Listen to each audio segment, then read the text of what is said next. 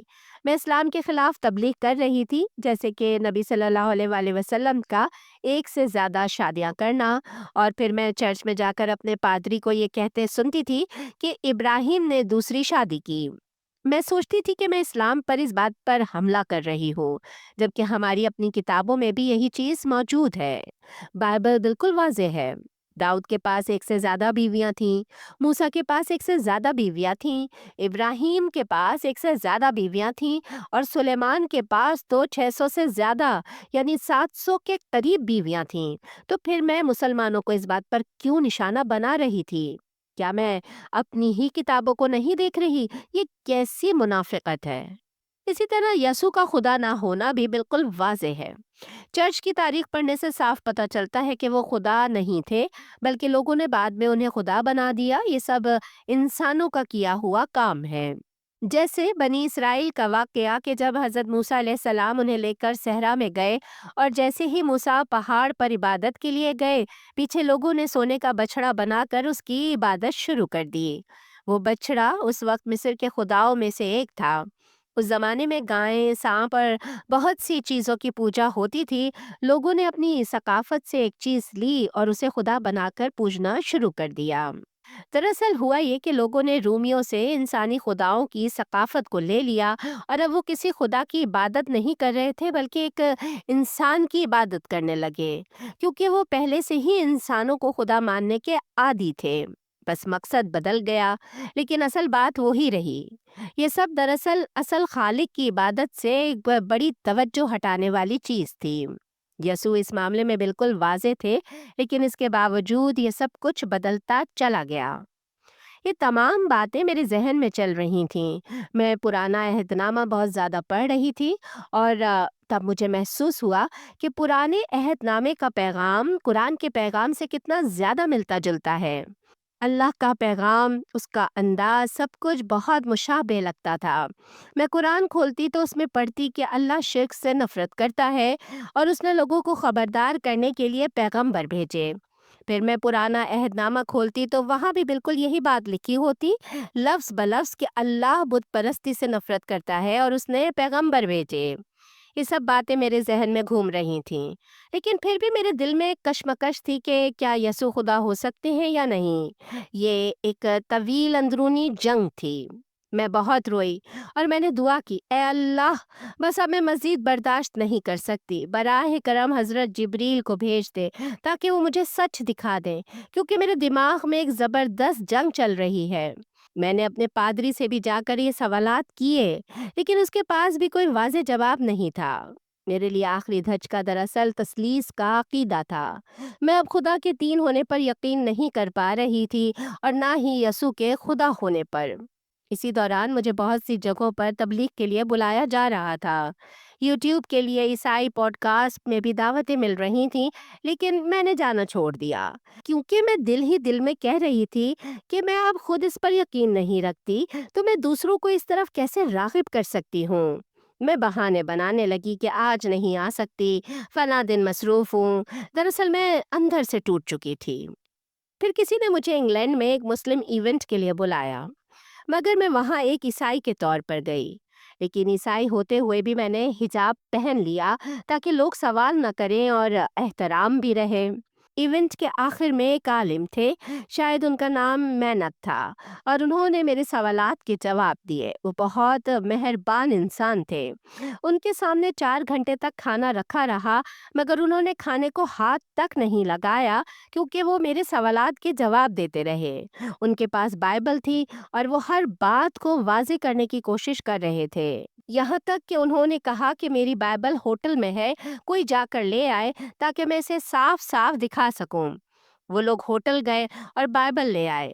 اگر انہیں سچ کی پرواہ نہ ہوتی تو وہ ایسا ہرگز نہ کرتے۔ ان کے لیے کسی کو سچ دکھانا سب سے زیادہ اہم تھا۔ میں ان سے بحث نہیں کر رہی تھی، میں صرف سچائی کھوجنے کی کوشش کر رہی تھی۔ ہم واقعی ایک نہایت سنجیدہ گفتگو کر رہے تھے۔ میں وہاں فوراً رونے لگی۔ وہاں کئی اسلامی مبلغین تھے۔ میں انہیں اس وقت نہیں جانتی تھی، لیکن وہ سب بہت مہربان تھے۔ وہ مجھے ٹشو دے رہے تھے، مجھے تسلی دے رہے تھے۔ میں بس یہی کہہ رہی تھی کہ مجھے صرف سچ چاہیے۔ براہ کرم مجھے سچ واضح کر دیں۔ پھر انہوں نے یونانی زبان میں بائبل کے متن دکھائے اور بتایا کہ ہماری بائبل اور اصل متن میں کیسے فرق ہے اور کتنے واضح تضادات ہیں۔ انہوں نے خاص طور پر یہودا کے واقعے کی طرف توجہ دلائی۔ میں نے یہ کہانی کئی بار پڑھی تھی، مگر کبھی مجھے تضاد نظر ہی نہیں آیا، کیونکہ جب انسان ایک خاص فلٹر کے ساتھ پڑھتا ہے کہ یسوع خدا ہے، تو پھر جو بھی پڑھو وہی سچ لگتا ہے۔ ایک روایت میں ہے کہ یہودا نے چاندی کے سکے ہیکل میں پھینکے اور جا کر خودکشی کر لی۔ دوسری روایت میں ہے کہ اس نے انہی سکوں سے ایک زمین خریدی اور اسی وجہ سے اس کی موت ہوئی۔ تو ایک ہی پیسے سے وہ دو مختلف کام کیسے کر سکتا ہے اور دو مختلف طریقوں سے کیسے مر سکتا ہے؟ اس طرح کے بے شمار تضادات ہیں جو کسی بھی طرح درست نہیں ٹھہرائے جا سکتے۔ یہ سب انسانوں کا بنایا ہوا لگتا ہے، جیسے کسی مقصد کے لیے ان صحیفوں میں رد و بدل کیا گیا ہو۔ لیکن اگر آپ واقعی سچ کے متلاشی ہوں تو آپ ان باتوں کو دیکھیں گے اور سوال بھی کریں گے۔ اس رات ان سب باتوں کے بعد اور اس بات کے واضح ہونے کے بعد کہ خدا ایک ہے اور تین نہیں ہو سکتے، اور یہ یقین ہونے کے بعد کہ حضرت محمد صلی اللہ علیہ وآلہ وسلم اللہ کے نبی ہیں، میں نے وہیں کلمہ پڑھ لیا۔ میں یہ بات واضح کر دوں کہ اس وقت بھی میرے ذہن میں سب کچھ صاف نہیں تھا، میں بہت الجھن میں تھی، لیکن اتنا ضرور جان چکی تھی کہ خدا ایک ہے اور یسوع خدا نہیں ہو سکتے۔ میں نے کلمہ اس بنیاد پر پڑھا کہ اللہ ایک ہے اور محمد صلی اللہ علیہ وآلہ وسلم اللہ کے رسول ہیں۔ باقی سب چیزوں پر میں ابھی بھی سوال کر رہی تھی، میرے دل میں شدید تذبذب تھا۔ میں واپس پرتگال چلی گئی۔ میں مسلمان بن چکی تھی، مگر میں نے کسی کو نہیں بتایا۔ میں اپنے ارد گرد موجود عیسائی کمیونٹی کے رد عمل سے ڈرتی تھی۔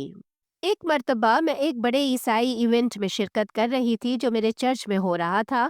میں وہاں کھڑی رو رہی تھی اور دعا کر رہی تھی، اے خدا، یہ کمیونٹی آج بھی نئے نبیوں پر یقین رکھتی ہے کہ کوئی بھی نبی ہو سکتا ہے۔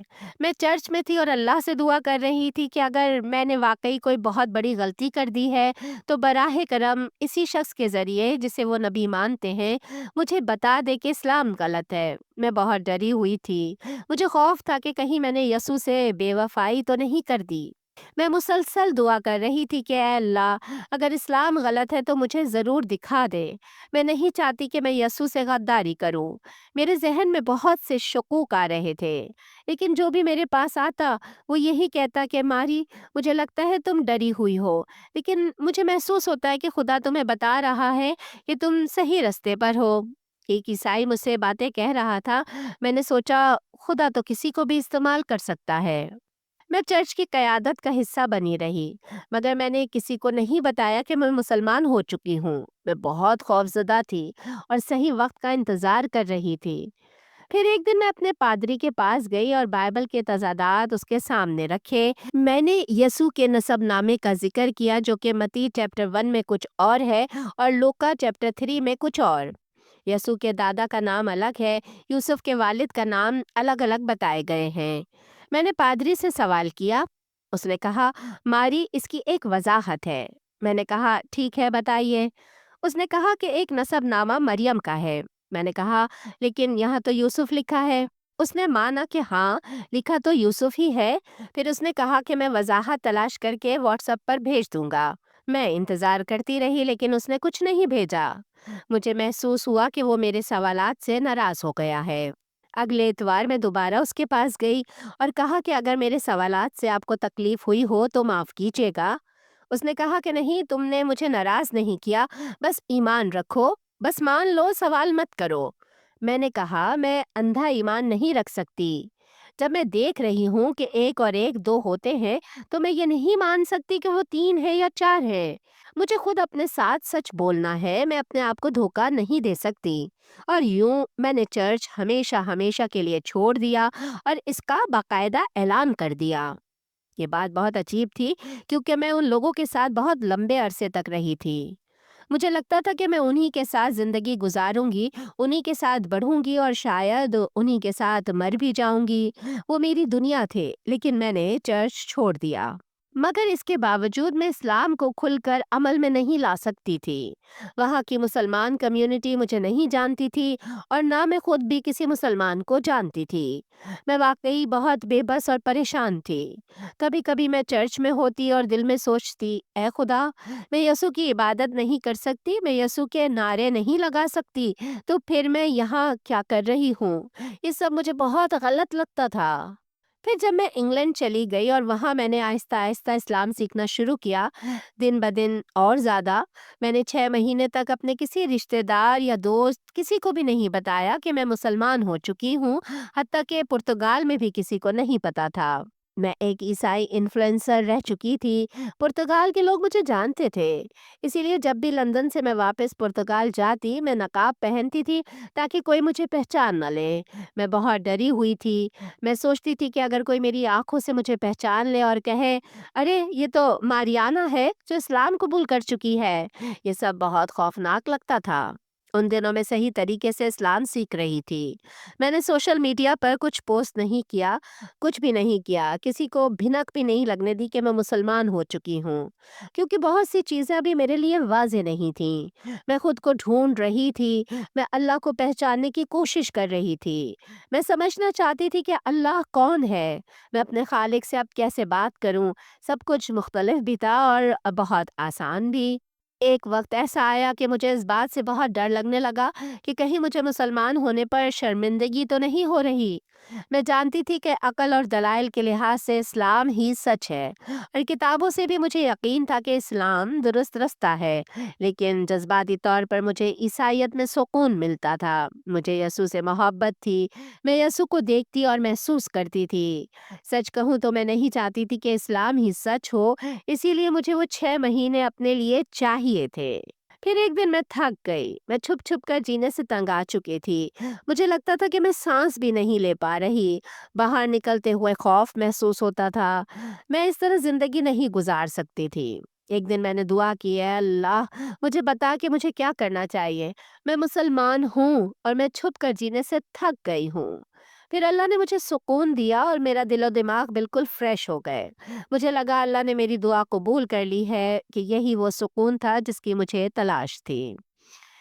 جب میرے دل میں سکون آیا تو میں نے فیصلہ کر لیا کہ اب مجھے اپنے اسلام قبول کرنے کا باقاعدہ اعلان کر دینا چاہیے۔ میں نے رات کے وقت پوسٹ کی، یہ سوچ کر کہ رات کو کم لوگ دیکھیں گے، لیکن وہ پوسٹ وائرل ہو گئی۔ پھر سب کچھ بدل گیا۔ میرے پادری، میرے دوست، سب نے میرے خلاف ویڈیوز بنانا شروع کر دیں۔ بہت برا ہوا، بلکہ بہت زیادہ برا۔ وہی لوگ جن سے میں سب سے زیادہ محبت کرتی تھی، وہی لوگ جنہیں میں تکلیف نہیں دینا چاہتی تھی، میرا پادری میرے بارے میں ویڈیو بنا رہا تھا۔ میں انسٹاگرام کھولتی ہی نہیں تھی تاکہ یہ سب نہ دیکھوں، کیونکہ یہ مجھے توڑ دیتا تھا۔ لوگ مجھے بتاتے تھے، ماری، تمہارے پادری نے یہ کہا وہ کہا۔ میری ایک عیسائی بہترین دوست تھی جو 6 مہینے میرے گھر میں رہی تھی کیونکہ اس کے پاس رہنے کی جگہ نہیں تھی۔ اس نے بھی میرے خلاف عجیب عجیب ویڈیوز بنائی، یہ کہتے ہوئے کہ یہ سابقہ عیسائی اب مسلمان بن گئی ہے۔ میں حیران رہ گئی۔ مجھے لگا ہماری دوستی ایمان پر تھی، انسانیت پر نہیں۔ وہ مجھ سے محبت نہیں کرتے تھے، وہ اس چیز سے محبت کرتے تھے جو میں ان کے لیے کر رہی تھی۔ چرچ میں ایک بھائی تھا جسے میں بہت عزیز سمجھتی تھی، وہ بھی میرے خلاف، اسلام کے خلاف بہت ساری ویڈیوز بنانے لگا۔ وہ جعلی اکاؤنٹس بناتا، میں بلاک کرتی، وہ نیا اکاؤنٹ بنا لیتا، اور بار بار یہی ہوتا رہا۔ مجھے عیسائیوں کی طرف سے دھمکیاں بھی ملنے لگیں، اتنی گندی اور خوفناک باتیں کہ بیان نہیں کر سکتی۔ یہ سب میرے لیے بہت صدمہ تھا۔ میرے ذہن میں سوال تھا، کیا یہ سب واقعی میرے ساتھ ہو رہا ہے؟ کہیں میں کوئی سپنا تو نہیں دیکھ رہی؟ یہ وہی لوگ تھے جنہیں میں اپنے بہن بھائی سمجھتی تھی، وہی نیک اور مسیح جیسی زندگی گزارنے والے لوگ، اور اب وہ مجھ سے نفرت کر رہے تھے صرف اس لیے کہ میں مسلمان ہو گئی تھی۔ شروع میں وہ لوگ مجھے واپس عیسائیت میں لانے کے لیے تھوڑا نرم رویہ اختیار کر رہے تھے، لیکن پھر انہوں نے اپنا اصل چہرہ دکھا دیا۔ ان کے اعمال ہی ان کی اصل پہچان بن گئے، اور وہ بہت بہت ہی برے تھے۔ پھر ایک دن تنگ آ کر میں نے اپنے پادری کو فون کیا اور کہا کہ پادری صاحب یہ ٹھیک نہیں ہے، میں واقعی آپ کی شاگرد تھی، آپ ایسے کیسے کر سکتے ہیں؟ دیکھیں یہ بھائی انٹرنیٹ پر میرے بارے میں کیا کر رہا ہے۔ تو اس پادری نے کہا، ماری تم نے خود کو پبلکلی پوسٹ کیا ہے تو اب تمہارے بارے میں پبلکلی بات کرنا بھی ٹھیک ہے۔ میں نے کہا، میں کوئی کرسچن رونالڈو نہیں ہوں، میں آپ کی دوست تھی، میں آپ کی شاگرد تھی، آپ یہ بات کیسے استعمال کر سکتے ہیں؟ یہ کوئی مشہور شخصیت کی بات نہیں ہے، یہ آپ کی دوست کے بارے میں ہے، یہ سب بہت ہی پاگل پن ہے۔ پھر میں نے ان سے کہا، آپ مجھے سمجھ ہی نہیں رہے، میں آج یسوع کی تعلیمات پر اس سے زیادہ عمل کر رہی ہوں جتنا میں نے کبھی عیسائی ہوتے ہوئے کیا تھا۔ مجھے سکھایا گیا تھا کہ جو مجھ سے نفرت کرے میں اس سے محبت کروں، جو مجھے ستائے میں اس کے لیے دعا کروں۔ آپ لوگ مجھے ستا رہے ہیں اور میں آپ لوگوں کے لیے دعا کر رہی ہوں، میں آپ پر اللہ کی رحمت کی دعا کر رہی ہوں، لیکن یہ سب بہت تھکا دینے والا ہے، بس پلیز رک جائیں۔ لیکن آج تک وہ لوگ باز نہیں آئے۔ چرچ کے بہت سے عیسائی آج بھی میرے خلاف وہی پاگل پن والی باتیں پوسٹ کر رہے ہیں۔ کچھ لوگ تو میری ماں کے اسکول تک پہنچ گئے۔ میری ماں نابینا ہے اور وہ نابینا لوگوں کے اسکول میں تھیں۔ ایک لڑکی میری ماں کے اسکول کے دروازے تک گئی اور وہاں میری ماں کے ساتھ بہت زیادہ گندی بکواس کی، لیکن سچ کہوں تو یہ سب وقت کا ضیاع ہے۔ میں اب یوٹیوب کے لیے بھی پوڈ کاسٹ کر رہی ہوں اور میں جانتی ہوں کہ کچھ لوگ صرف سن رہے ہیں۔ میرے ذہن میں سوالات آتے ہیں اور میں ان کے جوابات دینے کی کوشش کرتی ہوں۔ لوگ پوچھتے تھے کہ آپ کب مسلمان ہوئیں؟